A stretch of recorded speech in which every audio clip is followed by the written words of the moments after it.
Welcome to this episode of YouTube. Where Kaz is on the East Side Retirement Den. While we have no permanent residents in retirement, we do allow the exhibit pack to come in periodically. A lot of times it's when we are trying to get some work done and we don't need the help of younger wolves, such as taking the UV filter system out, maybe hauling some hose to wash windows or any kind of projects like that. So we want to recognize the work of the Working for Wolves crew that occurred during September, where people came in to help enrich the lives of the wolves. And the big project that we had was getting the transition area ready for the next set of retirees. Now, we don't know when that would happen, but we certainly wanted to make sure that things were ready. So they built den boxes. They also took down some old kind of rotting fencing, getting ready. We put up some plexiglass panels to let sunlight in to this kind of confined space called the transition area.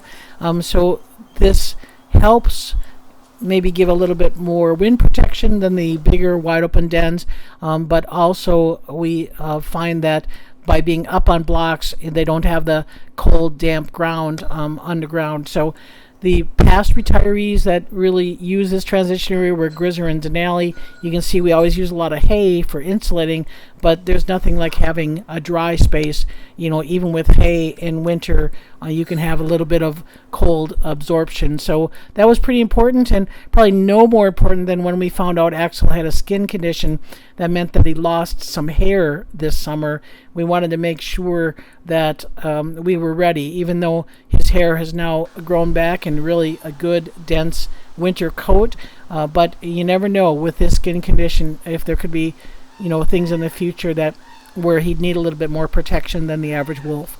So in the exhibit pack, things are going pretty well. Kaz and Rika seem to have their social greetings, but I also want to point out that Kaz and Blackstone still really see these Arctics as dominant. So Axel and Grayson, as far as being ready for retirement, well, they're middle-aged. They're not older. They're not all that much weaker.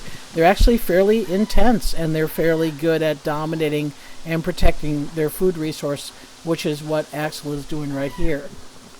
And you can definitely see that Kaz respects that. So that's an important component as we look at, the future and retirement for wolves. We always want to see what the dynamics are going on. And Kaz and Blackstone are yearlings, and so we've had previous yearlings that started to test a little bit, but these two really haven't.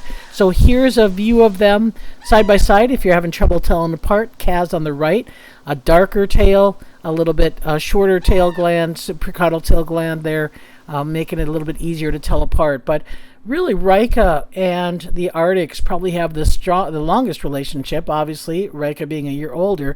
But it is one of those dynamics that can be influenced by the older wolves having their own rank order kind of assessments. You can see Axel lifting his tail to Grayson there. But overall, the pack's pretty calm. Want to thank Mary Ubel for this view of all five. And based on past experience, we know to keep an eye on the dominant female, as she's going to probably dictate the actions of the pack.